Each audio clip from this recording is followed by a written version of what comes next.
Hello, hello, hello! Hi mga mom makers, homemakers. Welcome to my channel. Nandito po ulit ang inyong The Homemaker Mama!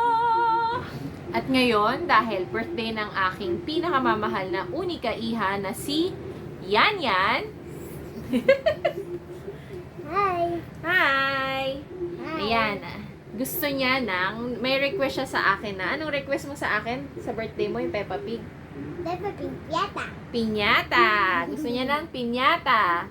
So, ayun. Nag-check ako sa mga online shops. Medyo may kamahalan siya. Tapos, sisirain lang din naman. E di sayang din yung pinambili.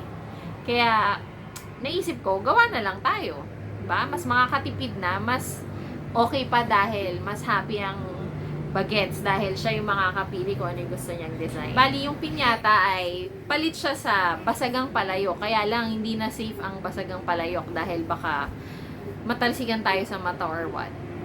So, bago pa mangyari yon, simulan na natin ang homemade Peppa Pig Piñata!